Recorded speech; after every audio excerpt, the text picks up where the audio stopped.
Bonjour, bienvenue à cette session sur Gradle. Donc Gradle, je t'aime moi non plus. On est ici pour vous faire un retour d'expérience sur notre utilisation de Gradle. Donc tout d'abord, je m'appelle David Burstezen et je suis venu avec mon collègue Jérémy Martinez. Bonjour. Et on travaille sur un chouette projet ensemble où, vous l'aurez deviné, on utilise Gradle. Mais d'abord, j'ai envie de vous parler d'une petite expérience personnelle que j'ai eue encore ce matin. J'ai dû appeler mon banquier, j'avais un prélèvement sur mon compte, je voulais avoir plus d'informations. Et en fait, quand il a voulu regarder, c'était quoi ce prélèvement, il me l'a annulé. J'ai pas compris pourquoi, sauf que c'était un vrai prélèvement. Du coup, je lui ai dit: «Bah, c'est pas grave, on annule l'annulation». Il m'a dit: «C'est pas possible» et du coup, j'ai dû payer son erreur. Parce que ça coûte de l'argent d'annuler un prélèvement. Du coup, là, actuellement, je suis un peu exaspéré envers ma banque et du coup, j'aimerais bien savoir ici qui est aussi exaspéré envers sa banque que je suis actuellement. OK, donc il y a quelques personnes. Et en fait, c'est marrant parce que finalement, une banque, on choisit rarement la meilleure, mais on choisit généralement celle par défaut. Par exemple, moi, la mienne, c'est celle de ma mère, quoi. J'ai pris la même. Euh, et c'est pour ça qu'avec Jérémy, bah, on travaille pour Margot Bank. Donc, c'est une banque pour entreprise. On veut vraiment révolutionner le monde de la banque. Alors, c'est pas une banque en ligne ou quoi que ce soit, c'est vraiment une banque avec des banquiers. Et pour ça, en fait, on va tout reconstruire. Tout le système d'information de la banque, on va tout reconstruire. On va construire notre propre CBS, c'est-à-dire notre Core Banking System. En termes d'architecture, ça se présente ça. Donc, on a plusieurs applications. On a notre back-end, une application de paiement, une application qui va gérer la data, et au milieu, on va appeler ce qu'on a le core, parce que on est en event sourcing. Si on regarde plus en détail ces différentes applications, dans ces applications, on a différents petits modules, etc. Et du coup, on a toujours le core qui est au cœur pour faire de l'event sourcing. Les technologies utilisées, c'est notamment Kotlin, et juste la partie au milieu, on va utiliser Elixir, et ça se prête extrêmement bien dans ce contexte-là, Elixir. Et du coup, pour builder toutes ces applications, vous l'aurez compris, on utilise Gradle. Mais pourquoi je vous ai parlé aussi de cette histoire de banque? C'est finalement un outil de build, on pense que c'est un peu comme une banque. On choisit pas le meilleur, mais on choisit le moins pire, ou celui qu'on a toujours connu dans notre entreprise. Alors sauf que nous, on part de zéro, from scratch. On refait vraiment tout le système depuis le début. Du coup, on a vraiment fait l'exercice de dire, on va essayer de choisir le meilleur outil pour notre contexte.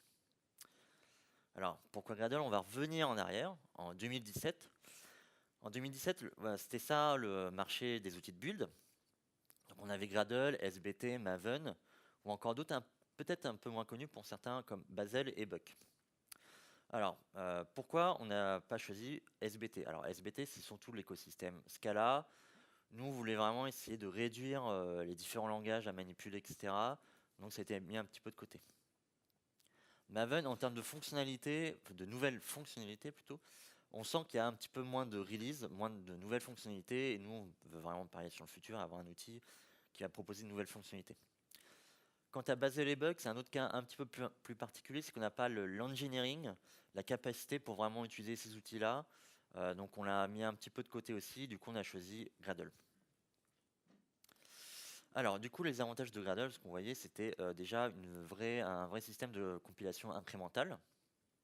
On va revoir un petit peu ça plus tard. Un DSL en Groovy, donc c'est dynamique, c'est assez simple à manipuler. Et aussi tout ce qui est dynamisme du produit. Il faut bien comprendre que dernièrement, ces dernières années, ils commencent vraiment à sortir beaucoup de features, beaucoup de releases. Donc on voit que ça bouge beaucoup du côté de Gradle. Rapidement, on va voir le système de base de Gradle pour comprendre un petit peu comment ça marche. En fait, tout est basé sur un système de tâches. Donc vous avez une tâche, et sur chaque tâche, vous avez une entrée, et ça produit une sortie.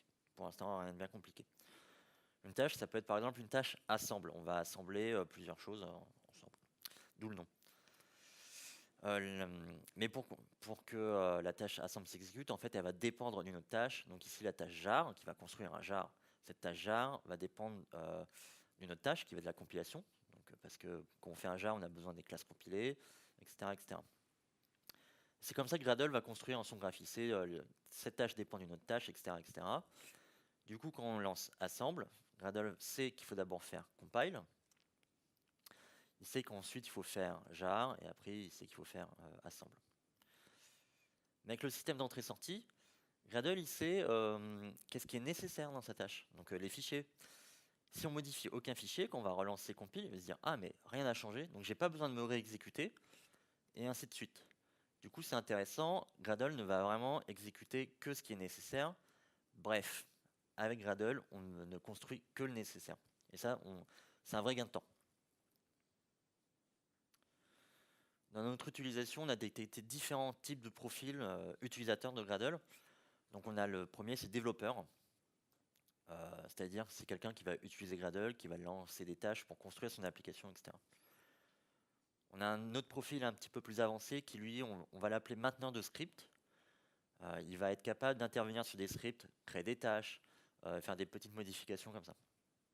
Dernier profil, c'est Buildmaster.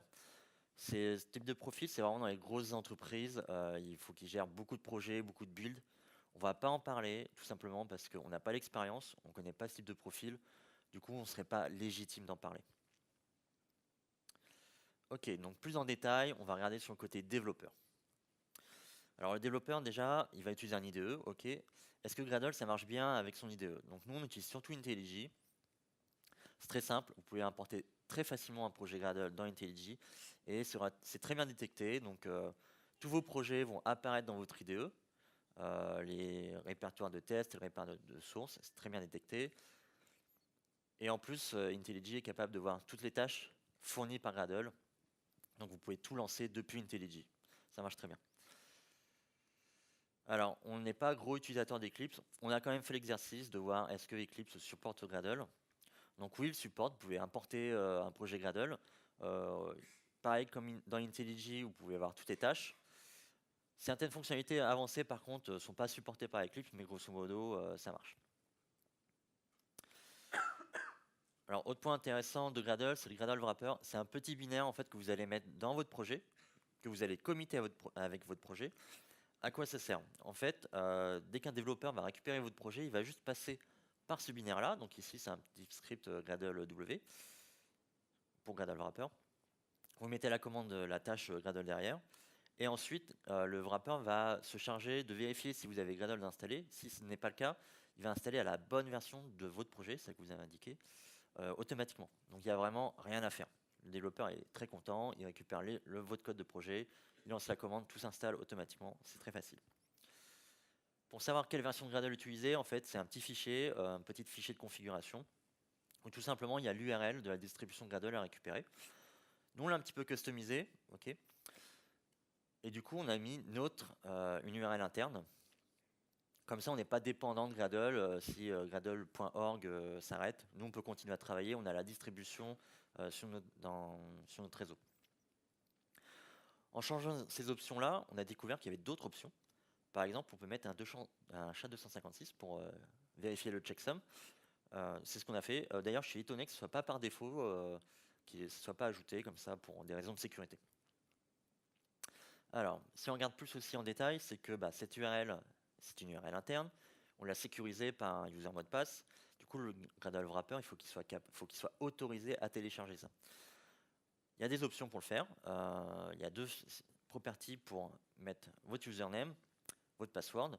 Alors par contre, petit point, on a découvert que ces variables d'environnement ne sont pas des variables d'environnement compatibles forcément avec tous les systèmes. Typiquement, nous, on utilise GitLab CI. Si vous essayez de définir ces variables d'environnement, ça va vous jeter parce que c'est pas compatible. Vous pouvez pas faire export gradle.wrapper user. Il va dire non, je comprends pas cette variable d'environnement. Vous allez être obligé de créer un petit fichier de configuration, de fichier de property pour votre système de build. Alors autre point aussi, c'est que Gradle Wrapper télécharge la version de Gradle si vous ne l'avez pas. Par contre, si vous commencez à utiliser pas mal de projets open source, différentes versions de Gradle, ça va commencer à s'accumuler sur votre disque dur. Ça, typiquement, c'est 1 an d'utilisation de Gradle. J'ai 4 Go sur ma machine. Alors pourquoi 4 Go? Comme je vous l'ai dit, je build des projets open source qui ont toutes forcément une version de Gradle différente. Et en plus, IntelliJ n'est pas très malin à ce niveau-là. Il va utiliser le binaire quand vous dites le binaire, mais en plus, il va vous proposer tu n'as pas les sources de Gradle, tu peux télécharger les sources, mais en plus, à la place de télécharger que les sources, il retélécharge le binaire avec les sources. Donc ça double un petit peu la taille sur le disque. Donc si vous utilisez plein de versions de Gradle dans vos projets, à un moment, il faudra peut-être faire attention sur l'utilisation du disque. Ok, donc ça c'est bien, c'est Gradle. On aimerait bien voir comment gérer des dépendances avec Gradle. Pour ça, on va prendre un exemple d'un projet. Donc j'ai un module. Okay. j'ai un répertoire source, comme dans d'autres systèmes de build, et j'ai le côté source main. Ça, c'est ça qui va contenir les sources de mon programme, les sources principales de mon programme. Mais comme on fait des tests, j'ai aussi un répertoire avec les tests, donc test Kotlin, parce qu'on fait du Kotlin, qui va contenir tout le code des tests. C'est ce qu'on appelle un source set. Donc ici, j'ai deux source sets. J'ai le source set main, j'ai le source set test. Mais à Gradle, si on veut, on peut aussi définir un source set custom. Nous, c'est ce qu'on a fait. On a défini un nouveau source set qui est test d'intégration. Donc tout le code pour nos tests d'intégration est dans le source set test d'intégration. Derrière, on va définir des dépendances. Donc, je vais d'abord définir des dépendances pour mon source set main. On peut le faire très facilement avec compile. On va mettre la dépendance. Là, ici, c'est juste une chaîne de caractères. Pour votre information, il y a une deuxième syntaxe où vous pouvez être plus explicite pour dire ok, ma dépendance, le groupe c'est ça, le name c'est ça, la version c'est ça. Point très intéressant, on peut dépendre d'un autre module de son projet. Pourquoi c'est intéressant? C'est que dès que vous modifiez ce module-là et que vous exécutez votre module principal, Gradle va détecter qu'il y a un changement, il va recompiler tout ce qui est nécessaire pour le lancement de votre projet. Si vous voulez mettre une dépendance sur votre source set test, c'est pas compliqué, il y a aussi test compile. Là, on pourrait se dire, ok, donc j'ai compris, main c'est compile, pour les tests c'est test compile. Mais comment ça marche pour un source set custom? Comme c'est dynamique, en fait, on peut mettre custom compile, donc on va avoir plus en détail. Pourquoi? En fait, cette syntaxe, c'est la concaténation du source set, donc ici custom. Si ça aurait été test d'intégration, ça aurait été test d'intégration compile. Donc c'est la concaténation de source set et d'une configuration, donc ici compile. Gradle propose différentes configurations, donc ça reste assez classique. Compile, compile only, runtime, annotation processor. Alors on vous présente ça, mais en fait, ils sont en train de commencer à déprécier compile et runtime. Et c'est remplacé, donc runtime, ça va être remplacé par runtime only. Pour l'instant, rien de bien méchant. Et compile, en fait, ça va être explosé dans deux choses, qui va être API et implémentation. On va voir un petit peu plus en détail API et implémentation. Ici encore, on va prendre un exemple. Donc, j'ai ma web app. Ok. Ma web app dépend d'un mailer service. Je vais avoir mes classes d'implémentation de mon mailer. À côté, j'ai défini une API pour mon service, donc dans un autre module. Et en plus, je vais utiliser un client parce qu'on utilise un service tiers. Comment je configure tout ça avec Gradle? Avec compilation, c'est très simple, hein, je mets compilation partout. Qu'est-ce qui se passe? C'est que du coup, l'API, elle est depuis ma web app, je la vois. Depuis ma web app, je vois aussi mon client Amazing Client. Alors le problème, c'est que du coup, n'importe quel développeur, depuis la web app, peut utiliser le client tiers. Ça, c'est pas forcément intéressant parce que demain, je peux très bien changer de prestataire et je veux pas que le développeur ait accès en fait à ces classes-là. Donc ce qu'on va faire, c'est qu'on va changer un petit peu partout. Donc web app tier meilleur service, je peux mettre en implémentation. Pas besoin de réfléchir. Par contre, meilleur API, je veux que ce soit visible depuis la web app. Je veux que ça continue par transitivité à être visible depuis la web app. Donc là, je vais le marquer en API. Par contre, le Amazing Mail, je vais le marquer en implémentation, ce qui fait que cette fois, la transitivité va s'arrêter et les classes ne seront pas visibles depuis la web app. Alors, il y a deux avantages à ça. Alors, on n'a pas poussé le truc à fond, mais normalement, on va gagner du temps de compilation parce que finalement, si on change quelque chose dans Amazing Mail, Gradle sait que dans Web App, ça n'aura aucun impact. Donc, il ne va pas tout recompiler. On est en train de migrer tranquillement dessus sur la API implémentation et c'est pas cette feature qui nous intéresse le plus, c'est vraiment le côté, on va pas rendre disponibles toutes les classes partout. Et en fait, on est en train de migrer et en fait, on découvre des nouveaux patterns, enfin pas des nouveaux patterns, mais plutôt on commence à réfléchir à comment vraiment exposer toutes nos dépendances. Quand quelqu'un va tirer ce projet-là, est-ce qu'on veut que cette dépendance soit visible aux développeurs ou pas? Okay. Et le point intéressant, du coup, ce qu'on espère comme gain, c'est dans notre code, par exemple, qu'on va utiliser une classe statique IO, qu'on va faire, ok, je veux que tu me l'importes, on n'aura pas 10 choix, on n'en aura qu'un, maximum qu'un. Et ça, comme ça, on sait que tous les développeurs vont utiliser la bonne classe et pas une classe tirée par une autre dépendance transitive quelque part. Donc ces dépendances, c'est bien, mais il faut les tirer, il faut les récupérer. Donc on va utiliser, comme d'autres outils de build, des repositories. pouvez très bien mettre un bloc repository avec rien. Donc ça, c'est un petit peu le mode avion de Gradle. Ça va télécharger rien nulle part parce qu'il ne sait pas où le télécharger. Par défaut, ça ne télécharge nulle part. Gradle vient avec des repositories par défaut. Donc le plus connu, c'est Maven Central. Okay, mais il y en a d'autres. JCenter, Google. Si vous avez une URL custom, c'est pas un problème. Vous pouvez très bien rajouter un repository qui va avoir la forme d'un repository Maven, où vous mettez l'URL et Gradle se débrouille pour le télécharger. Ils ont rajouté une nouvelle feature qui permet de dire ok, ma dépendance comme.mycompany, en fait, elle est sur ce repository-là. Okay, donc Gradle, il ne va pas tester tout le repository, il va juste regarder dans ce repository-là où est votre dépendance. Alors, pour pas vous mentir, on n'utilise pas encore on n'utilise pas du tout cette fonctionnalité. On trouve ça intéressant, mais comme on utilise un Nexus, c'est lui qui va gérer toutes nos dépendances, et cette fonctionnalité, il faudrait plutôt qu'elle soit au niveau du Nexus. Parce que notre Gradle, il ne passe que par ce Nexus-là. On n'a qu'une URL, c'est notre Nexus. Okay. Mais vous pouvez aussi définir d'autres typologies de repository, ça peut être Ivy, okay, ou encore ça peut tout simplement être un répertoire. Donc ça, c'est pratique, par exemple, si vous voulez bundler votre projet offline. Si vous donnez des formations, vous faites un projet Gradle, vous utilisez Flatdir, il va récupérer toutes les dépendances dans un répertoire. Et le dernier repository, c'est Maven Local.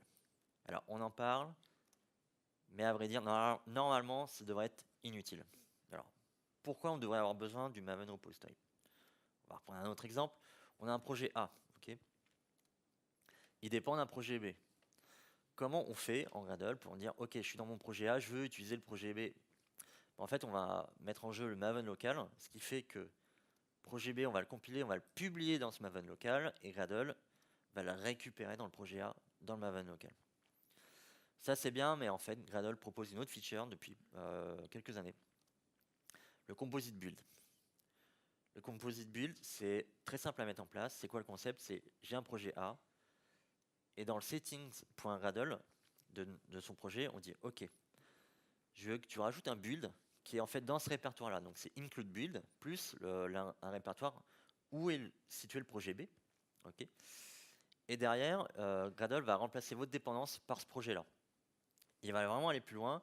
Il va prendre le graphe des tâches du projet B et va le mettre dans votre projet A. Ce qui fait que si vous modifiez le projet B et que vous relancez le projet A, Gradle va détecter ça. Il va recompiler tout seul le projet B.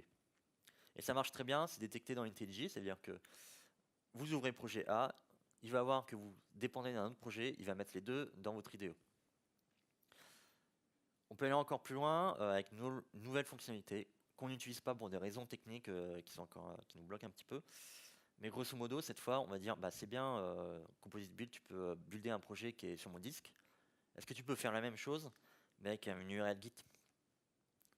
Dans ce cas-là, Gradle en fait, va cloner votre projet et va le mettre en tant que Composite Build, schématiquement. Alors, on s'en sert pas encore, mais nous, on est intéressé pour un cas d'usage. On a notre application Mailer qui est utilisée, enfin notre dépendance plutôt Mailer, qui est utilisée dans un projet A, dans différents projets. Ok, donc ici Super Project, User Project, Project Z. Généralement, la CI, c'est très simple, elle build sur les versions stables. Ok, donc ça, c'est ce qu'on a, ça marche très bien. Mais nous, on aimerait bien essayer d'aller un petit peu plus loin et dire, ok, j'aimerais bien que tous ces projets qui dépendent de Mailer, les recompiler systématiquement par rapport au master. Comme ça, si le master change, on sait tous les projets qui sont cassés parce qu'on a changé quelque chose dans le mailer. Et on pourrait encore aller plus loin, c'est un développeur fait une modification sur le mailer, automatiquement ça va recompiler tous les projets qui en dépendent avec la version du développeur, comme ça on saura à l'avance tous les projets qui sont cassés par ces modifications et pas uniquement quand on va faire un bump de version. On va passer maintenant aux performances, parce que c'est toujours important les performances. Donc Gradle est basé sur un système de démons. C'est-à-dire que la première fois que vous allez lancer une commande Gradle, ça va lancer Gradle, mais après ça va rester en mémoire, ce qui fait que quand vous allez relancer une commande, pas besoin de tout relancer, ce sera déjà là. Tout ça, ça se configure, donc ça c'est notre fichier de configuration. Alors attention, toutes ces options ne sont pas forcément stables, nous on les a adaptées à notre contexte, donc vous n'êtes pas obligé de les prendre, vous n'êtes pas obligé de mettre les mêmes valeurs. Alors typiquement, on a une première option, c'est le caching, c'est on va réutiliser des résultats de build, de différents builds en fait, dans notre propre build. Configuration on demand, ça c'est intéressant, c'est qu'on a notre graphe de tâches, Et en fait, on peut très bien dire à Gradle, bah, quand je vais lancer cette tâche, tu vas me faire que la configuration des tâches qui vont être impliquées dans ce build-là. Tu vas pas tout configurer. Nos options de mémoire, bah, c'est très simple. On prend le maximum de mémoire qu'on peut dès le début. Parce que comme on a tendance à pas mal de build, etc., on veut prendre vraiment le maximum de mémoire dès le début et pas se limiter là-dessus. Et on essaie aussi de faire l'exécution des tâches en parallèle quand c'est parallélisable. Alors par contre le démon c'est bien, mais on a détecté quelques petits soucis. Ça c'est typiquement tous les démons qui sont lancés sur ma machine. Alors des fois c'est normal, des fois c'est pas normal. Donc ici j'ai le Gradle en démon 5.1.1, mais j'ai également le démon en 4.10. Là on n'a pas le choix, il faut effectivement lancer deux démons différents. Par contre, il y a plus que deux démons là, il y en a peut-être 7. Et ça c'est un problème qui nous a été remonté par en fait un ingénieur de chez Gradle. Dans certaines circonstances, Gradle lance différents démons, donc c'est un problème qu'ils ont détecté. Mais normalement, ici, on devrait en avoir que deux. Donc là, on prend beaucoup trop de mémoire par rapport à ce qui est vraiment nécessaire. Et justement, en parlant de mémoire, on a eu quelques soucis. C'est sur notre CI, on build, c'est un contexte un peu spécifique, on build beaucoup de projets d'un coup. Et Gradle crashé, complètement crashé. Donc on a essayé différentes options pour limiter ça. Donc on a joué sur les options de mémoire. On a désactivé le démon, on a mis une option au niveau du conteneur Docker pour que Java utilise correctement la bonne mémoire. On est passé à Gradle 5, parce qu'entre Gradle 4 et Gradle 5, ils ont fait des optimisations de mémoire, donc ça c'était intéressant aussi. Toujours est-il que ça crachait. Alors c'est là un petit peu le problème, parce qu'on n'a jamais trop su pourquoi. C'était soit Gradle qui prenait trop de mémoire, qui crachait, ou encore ça pouvait très bien être le démon Kotlin qui compilait, qui crachait et qui emportait Gradle. Enfin, toujours est-il qu'on a eu quelques soucis pour diagnostiquer nos problèmes. Bref, d'un point de vue développeur, Gradle, qu'est-ce que ça apporte? Déjà, c'est la simplicité d'utilisation. Il récupère le code, il lance, ça s'installe tout seul, ça marche, très bien. Les performances, grâce au démon et aussi au fait qu'il ne va utiliser que les tâches nécessaires pour construire. Et aussi en termes de fonctionnalités, que ce soit Composite Build ou les nouvelles fonctionnalités qui sont en train d'arriver sur Gradle. Donc maintenant, on va passer sur un autre profil, donc ça va être la mainteneur de script. C'est mon collègue Jérémy qui va en parler. Rebonjour à tous. Vous m'entendez bien? C'est bon? Chouette. Du coup, si on revient sur l'architecture qu'on avait, qui a été simplifiée, mais grosso modo, on se aperçoit qu'on a plusieurs projets Kotlin. Et du coup, l'ensemble de nos backends quasiment sont en Kotlin, à part celui-là au milieu qui est en Elixir. Et du coup, en fait, on s'est rapidement aperçu que pour tous ces projets Kotlin, en fait, on avait les mêmes besoins. On avait besoin de les configurer. On avait besoin de configurer Kotlin lui-même, qu'on soit dans la même version, qu'on soit pour qu'en fait, qu'un développeur qui passe d'un projet à l'autre ne soit pas complètement perdu au niveau des versions et des choses comme ça. Donc il y avait Kotlin, on a configuré le lint, histoire d'avoir un format de code qui soit commun à tout le monde. On avait le Nexus, histoire de configurer le Nexus pour qu'on passe tous par ce cache de dépendance qu'on avait. Et la release, parce que comme la plupart de nos dépendances sont ensuite buildées et publiées sur ce Nexus-là, et ça demande aussi de la configuration. Et en fait, toutes ces configurations-là, on s'est vite rendu compte que le plus simple pour pouvoir avoir des configurations entre projets, c'est de construire un plugin. Et Gradle a ce système de plugin qui est vraiment très intéressant. Donc là, nous, ce qu'on a fait, c'est qu'on a fait un plugin interne qui va, il est vraiment très très simple. Il n'y a pas de code délirant. Tout ce qu'il fait, c'est qu'il configure d'autres plugins en fait. Et en fait, ça a été vraiment un gros gain pour nous parce que ça nous a permis de mutualiser cette configuration au sein des différentes équipes et des différents projets Kotlin. Et à l'appliquer, c'est très très simple. C'est un apply de plugin classique. Donc rien d'extraordinaire. Apply plugin égal et votre package. Et par exemple, un truc qu'on avait fait aussi, c'est que en sortie de CI, on trouvait que le rapport de test n'était pas très très clair, de savoir ce qui avait failé, ce qui marchait bien. Donc en fait, on a juste recodé un layout à nous. Et en fait, ce layout-là, il a été ajouté au plugin. Et du coup, tout le monde en bénéficie. Donc en fait, au niveau de l'équipe de développement, ça permet aux gens de contribuer à ce plugin-là. Donc ceux qui ont envie de maintenir des scripts Gradle, ce genre de choses, ils peuvent contribuer. Et en fait, l'ensemble de l'équipe en bénéficie, peu importe le projet sur lequel ils sont en train de travailler actuellement. Donc en fait, l'idée, c'était vraiment d'arriver à configurer une seule fois en fait toutes nos configurations, tous nos plugins, et de pouvoir les exécuter partout dans tous les contextes, et de gagner du coup en standardisation au sein de la boîte. Ensuite, on s'est rapidement aussi aperçu que le plugin c'est bien, mais c'est des fois, il faut le release, il faut qu'il soit sur le Nexus, il faut le tirer. entre projets, ça marche bien, mais des fois, on voulait juste avoir des choses, même entre modules, en fait, entre modules d'un même projet. Et en fait, ça, il y avait une fonctionnalité que nous, on connaissait mal, en fait, pour être franc avec David, et qu'on a découvert à ce moment-là.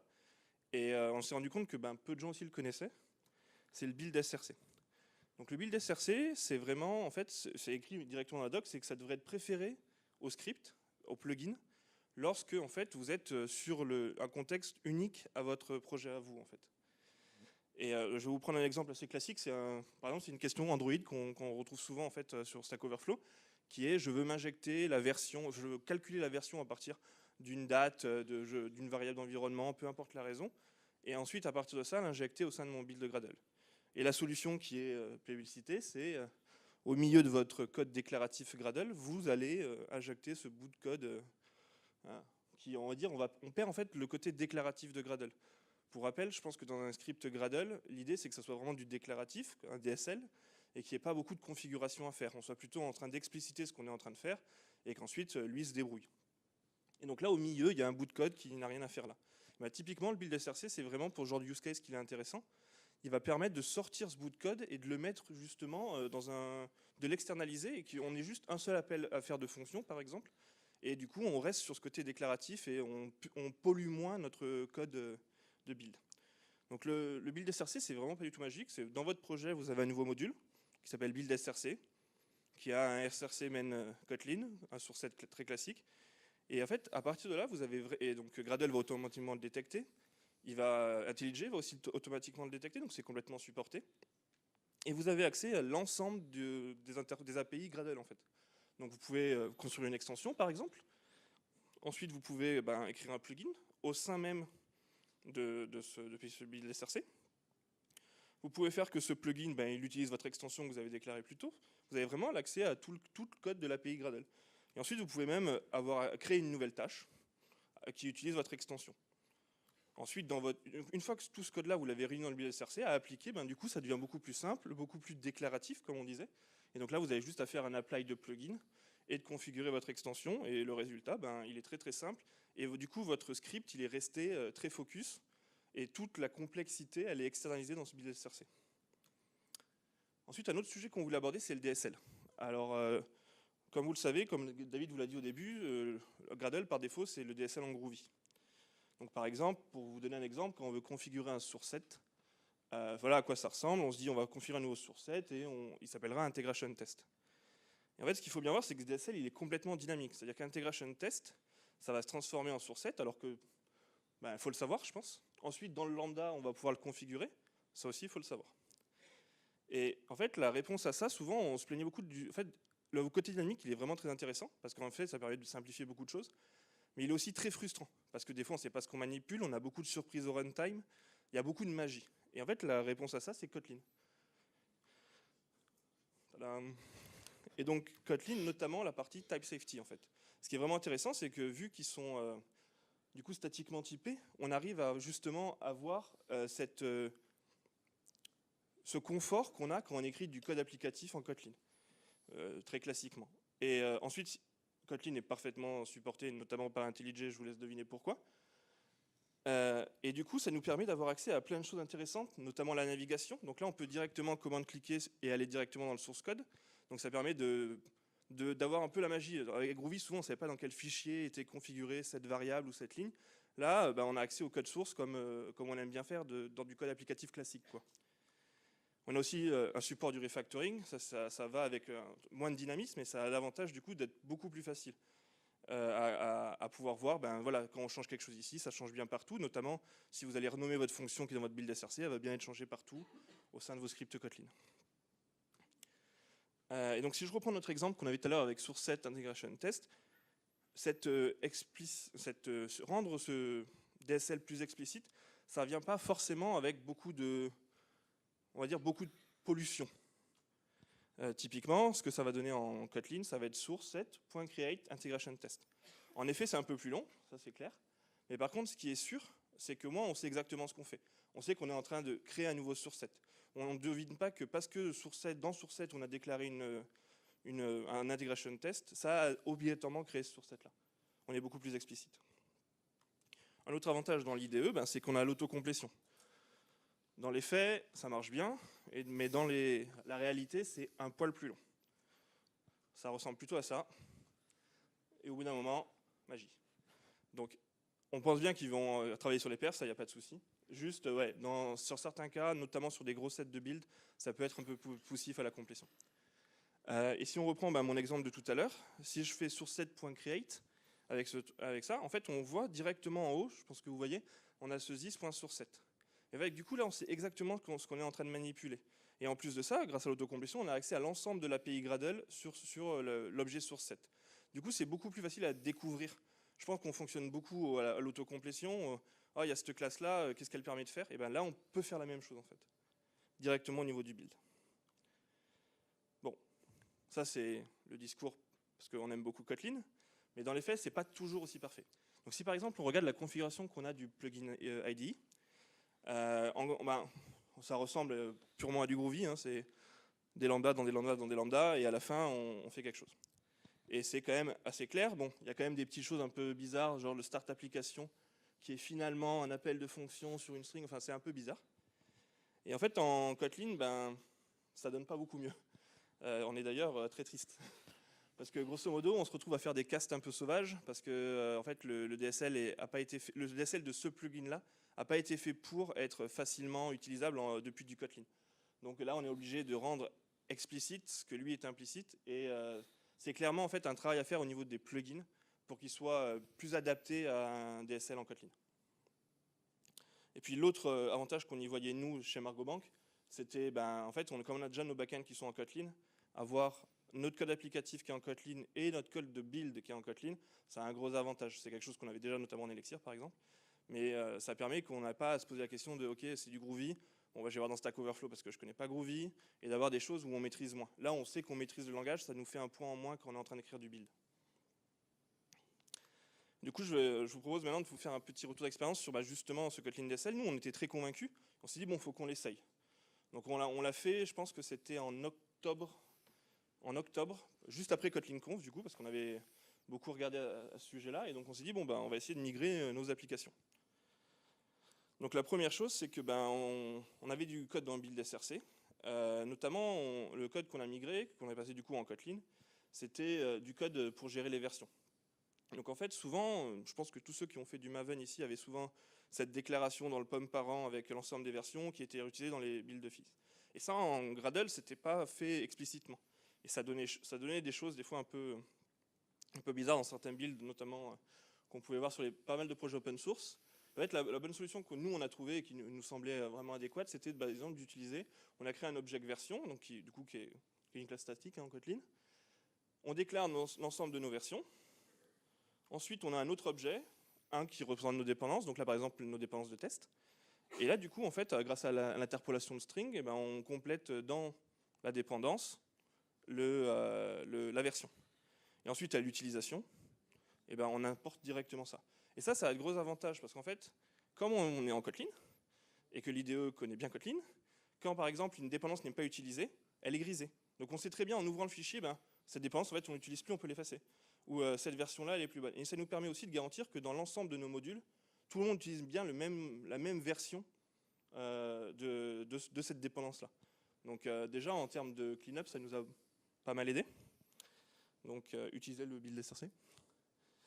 Ensuite, au niveau de la migration, après, je vais vous proposer plusieurs étapes qui nous ont un peu aidé surtout à ne pas se retrouver avec un gros Big Bang de rien qui marche. En fait, on peut vraiment le faire de façon itérative, il faut juste être un peu préparé. La première chose, c'est vraiment anecdotique, mais en fait, ça va être 90% des changes quasiment. C'est en fait, la simple quote en Kotlin n'existe pas, enfin pour les caractères, mais du coup pas pour les strings, alors qu'en Groovy, c'est celle qui est utilisée pour faire de l'interpolation de strings en fait. Et du coup, si déjà on commence par doubler en fait le double en Kotlin, en Groovy, c'est autorisé. Donc en fait, si on double toutes nos quotes, en fait, au moment où vous allez passer en Kotlin, ce change-là, il n'existera plus. Du coup, le passage, il y aura déjà dans le change en moins, ça fera un peu moins peur. Ensuite, Groovy, c'est cool, mais des fois, ça a ses limites, c'est les assignations, par exemple. En Groovy, par exemple, ça permet de déclarer un répertoire Maven. Donc, on a un objet Maven dans lequel il y a une URL et on met une string. Alors, est-ce que c'est un appel de fonction ou est-ce que c'est une assignation de variable? Dans les faits, c'est une assignation de variable. Mais comme en Kotlin, en Groovy, ça pourrait être aussi un appel de fonction, on ne sait pas vraiment en fait. Et en plus de ça, on s'est aperçu au moment du changement que par exemple, à la volée, Groovy changeait la string en URI, parce que c'est une URI qui est attendue par l'API, mais lui il pouvait le faire de façon dynamique. Donc en Kotlin, ce que ça donne, c'est du coup URL, assignation de variables et l'appel de la fonction à URI. Là, de la même façon, quand vous déclarez une dépendance, par exemple en compile project service, en fait, cet espace-là, est-ce que c'est une assignation de variable ou est-ce que c'est un appel de fonction? C'est un appel de fonction. Donc en fait, si vous passez aussi directement on évalue en fait ces choses-là directement, au moment où on va passer en Kotlin, et en fait, lui, il saura déjà que, lui, il va comprendre que c'est clair. Il n'y aura pas de problème à ce niveau-là. Du coup, ça fait en moins, dans un gros change, on peut le faire de façon itérative.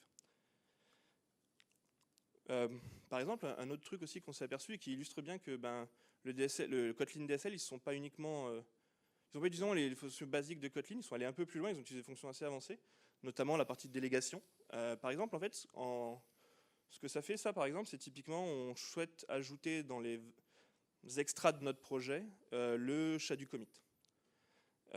Du coup, en Groovy, on fait une assignation dans une map, etc. En fait, en Kotlin, ils ont juste utilisé le pattern delegate où on fait val commit by extra, qui va obligatoirement le mettre ici, et en plus nous retourner la valeur pour qu'on puisse l'utiliser ensuite. Et là, encore une fois, la partie git commit, ça c'est du build SRC.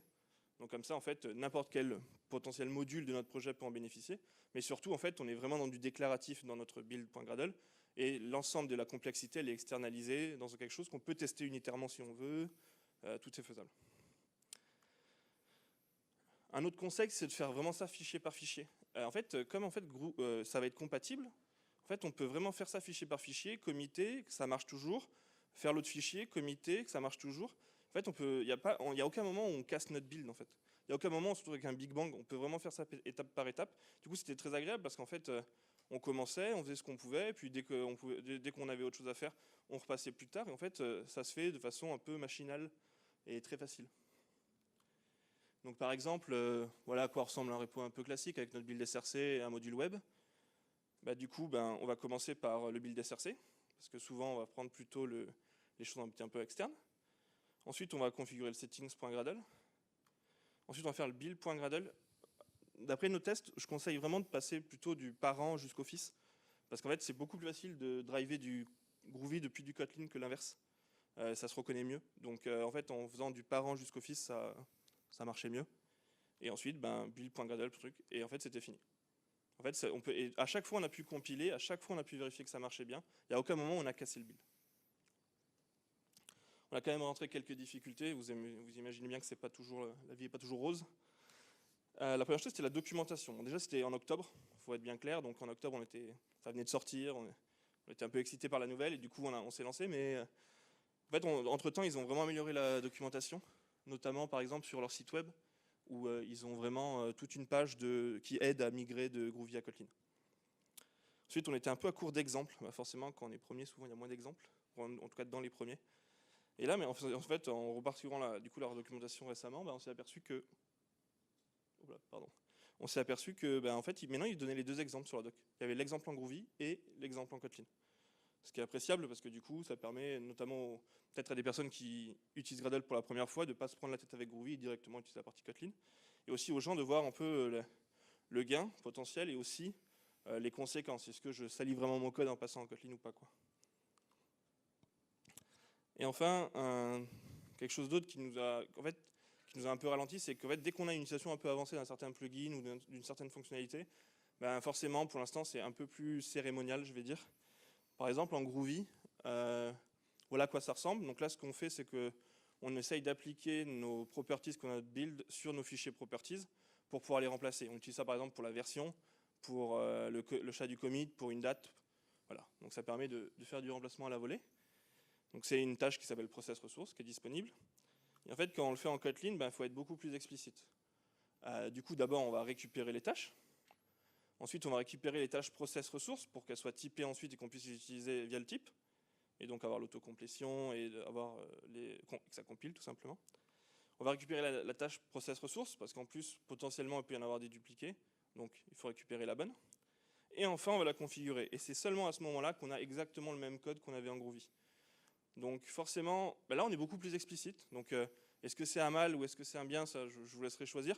En tout cas, on a toujours préféré l'explicite à l'implicite, et donc du coup, la cérémonie, elle n'est pas non plus trop lourde. Donc en tout cas, nous, on n'y a pas vu de problème et on a continué la migration, mais il faut être bien conscient que des fois, ça peut être un peu plus laborieux. Et enfin, ce qu'on voulait faire, c'était migrer notre plugin interne.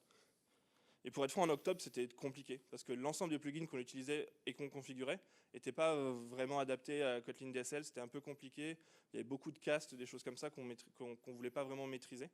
Et en fait, comme Kotlin et Groovy, c'est complètement compatible, on s'est dit, on ne va pas le migrer pour l'instant, on refera un essai dans 6 mois, voir si on est prêt pour faire cette migration-là, mais on s'est arrêté là. Et on n'a jamais rien cassé, ça marche très bien et ça va continuer de marcher. Juste à un moment donné, si quelqu'un veut faire l'effort et qu'on y voit un gain, on le fera. Donc là, j'imagine que vous pouvez demander si c'était à refaire, parce qu'on a fait le choix en 2017, est-ce qu'on aurait refait le même? Et pour être franc, oui. On a vu beaucoup plus de pour qu'on avait de contre, surtout en migrant à Kotlin DSL. Le premier gros plus qu'on a vu, c'était le build SRC. Le build SRC, ça nous a vraiment cleané les builds, ça a vraiment permis de sortir cette logique des fois un peu complexe de nos builds dans des choses distantes, de pouvoir faire nos tests unitaires là-dessus si on voulait. C'était vraiment un gros gain en termes de clarté.